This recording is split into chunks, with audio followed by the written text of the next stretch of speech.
Less than 1 year since its official establishment back in July 2023, Chery Malaysia has finally unveiled its first ever electric model. Of course, we're talking about the Chery Omoda E5 here. So, in today's video, we're going to highlight what's the difference between the ICE version and the Omoda E5 here, and does this really the best value EV SUV you can buy in the market today? My name is Muklis, and this is Caricarz. Alright, in terms of the overall design, you can see the Omoda E5 retains its ICE twin shape, which is this sporty crossover SUV coupe style. But of course, this being an EV, the front part is actually much cleaner because the car doesn't really need that massive grille. So instead, we've got this grilleless front look with the same headlights design. Up here is for the DRL and the signal, down here is the actual headlight unit. And it also got this active shutter grille at the lower part here where it opens up to cool down the batteries and the motor, and it shuts down when you're driving for better aerodynamics. And fun fact, the charger is located at the front here instead on the sides like most EV. So I think overall design at the front, this car looks much cleaner than its ICE counterpart. Alright, from the side here you can see that the Omoda E5 rides on this different set of 18-inch alloy wheels featuring this more enclosed design. This is a very typical trait in many EVs out there because they really need more aerodynamic performance to optimize the maximum range better. But more importantly, the E5 also rolls on this Kumho XR PS71 EV-specific tire, so no superhero-related Chinese brands here. This is a pretty decent tire for you to have for an EV. Alright, in terms of colorway, you can see the Omoda E5 looks much more simpler compared to its striking Omoda 5 petrol twin. It doesn't come with the same striking right answer. Instead, you only got these blacked out side mirrors down here, blacked out C-pillars, and the rest of the car is colored in the standard body color. And if you move to the back side, you can see the design is like 99% similar to the ICE car, of course, despite with the missing tailpipe down here. So overall, the exterior, I think the car looks much nicer than the petrol model. What about the inside? Okay, so now we're inside the cabin of the Chery Omoda E5, and at first glance you can see the cabin looks much posher compared to the ICE counterpart. Okay, first thing first, steering wheel, flat bottom steering wheel with lots of buttons. The gear shifter has been moved to the right part of the steering wheel instead at the center console. Up here you also get this dual 12.3-inch infotainment display and the instrument cluster, this one supporting wireless and Apple CarPlay and Android Auto. That's very neat, but you don't have a head-up display here, so that's a little bit bummer. But in terms of overall cabin design, it comes with this striking blue and beige color combination with soft touch materials everywhere. And also got this fake wood veneers, which looks quite nice from far. And you also got 64 color ambient lighting system all around the car, including on the door cards there. And the seats are also wrapped in the same two-tone colorway, featuring powered and ventilated functions for the two front seats. And you move to the central console stack. Down here you get this cool and ventilated storage space so you can keep something chill and cool down here. You also got extra cubbies here, 2 cup holders, a wireless charging pad with ventilated function. You got some buttons for the AC and the driving mode. And down here you get 2 USB port, 1 Type-C, 1 Type-A. You got a 12-volt socket and some extra space down here. So if you go up, of course the car comes with this panoramic sunroof, but the shutter is actually manual, but the roll mechanism is of course is automated. So overall, you can see the cabin feels and looks much better, much more premium compared to the ICE counterpart. So that's a good thing for the Omoda E5. Okay, so a little dive down on the car's infotainment. As you may know, most of the car nowadays, most of the driving settings and everything actually planted inside the car's infotainment. So getting access to them can be quite difficult, but fortunately for the Chery Omoda E5, it comes with this smartphone style shortcut. From down here you can see it got some essential controls like the charging port, power off, auto hold, handbrake and everything. And of course, if you want to access the climate control, you can just slide it from downwards and you can access the climate control and then the seat rotation function. But unfortunately for others related or vehicle function, you really need to dive a little bit down, so you need to exit from your Android Auto first and you go to the home menu. And there's vehicle settings, so you can set up many settings down here. There's a lot for you to play around, but I have to say it takes you to some menus, so I think it's available for you to stop driving for a while to engage some of the settings, because engaging them while you're driving can be quite hazardous. But nonetheless, for the infotainment, it feels quite snappy because it's powered by Qualcomm latest chipset, and for the Android Auto, so the integration is also quite seamless because it comes with wireless. And of course, this car is connected to 8 speakers Sony premium audio system, so the sound is pretty good.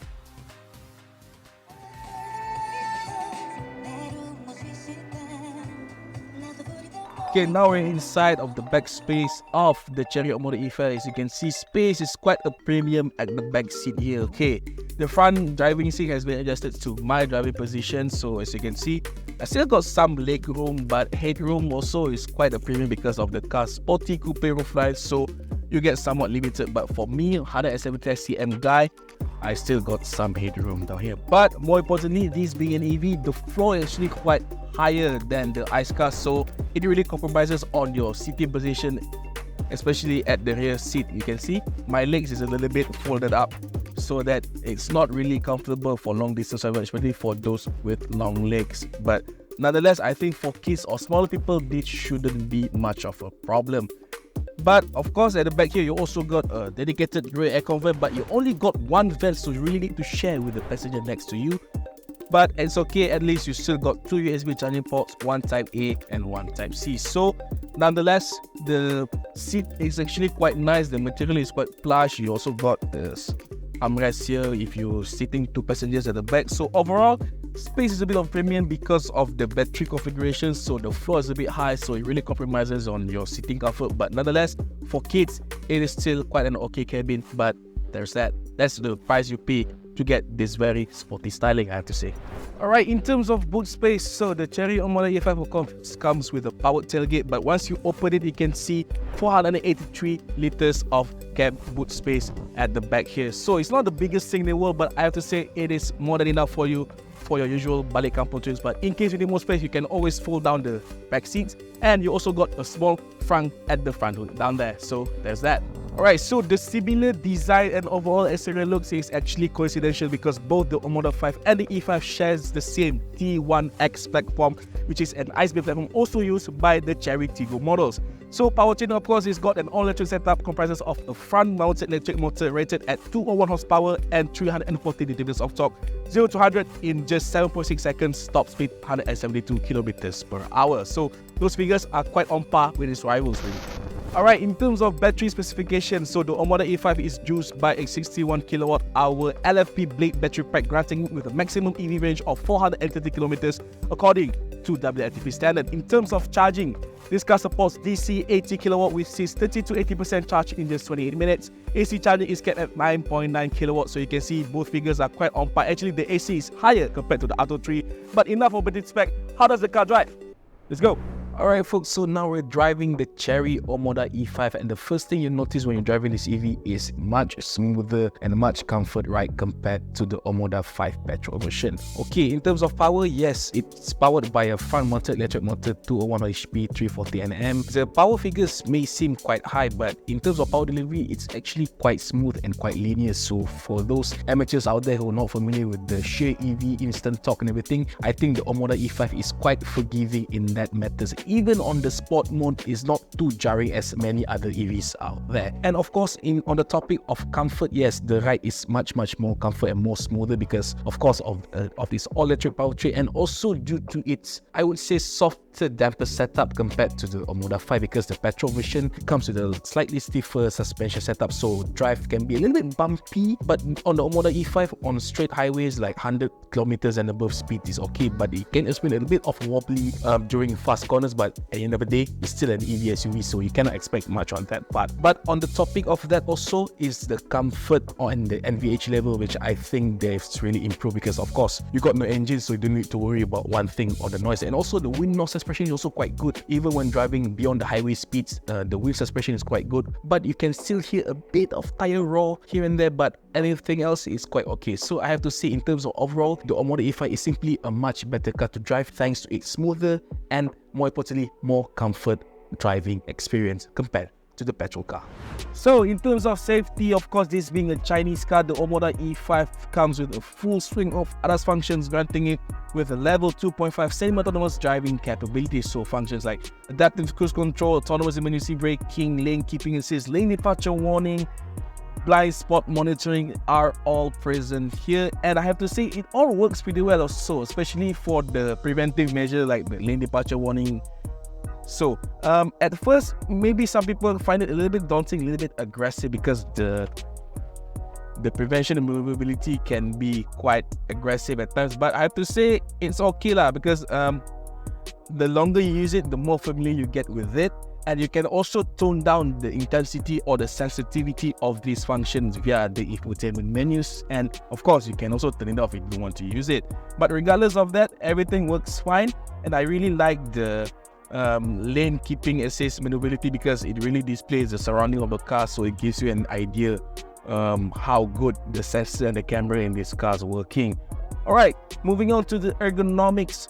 Okay, this being an EV car built upon an ICE-based platform, so it's got a little bit high floor compared to other EVs out there. So ergonomics can be quite a little daunting, especially for drivers, but as long as you really take time adjusting your driving seat position and everything, I think that shouldn't be a problem, because if, let's say, if you don't really adjust the driving position or the seat position quite well, it can really interfere in terms of your blind spot, your view on the front and everything. So make sure you really dial down on the driving sitting position and you're good to go. Okay, in terms of cabin layout, it's very typical continental-ish kind of layout, because signal start on the left side and the gear shifter has been moved to the right side here instead of the central console. So if this might take a little bit to get used to for some of those people who haven't driven such a car, but nonetheless, it feels very familiar, it feels very nice. So apart from the high floor position, as long as, like I said, as long as you dial down on your driving position, you'll be good and it's gonna be okay for you.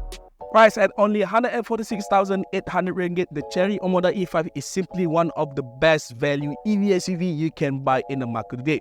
What's not to like? Very striking design, decent driving dynamics, very posh interior, and more importantly, a very comprehensive warranty packages offered by Chery Malaysia. Aside from the standard vehicle warranty, you also got a comprehensive EV components warranty, and Chery Malaysia also offers 1-to-1 battery replacement in case your battery health goes down beyond the 70% mark, so that you can use your EV for a much longer time. So that's pretty much it. So what do you think of the Chery Omoda E5? Could this be the first EV you buy in the market, or would you prefer something else? As always, don't forget to leave your thoughts in the comments below. For more content, check out Caricarz.com/news. My name is Muklis.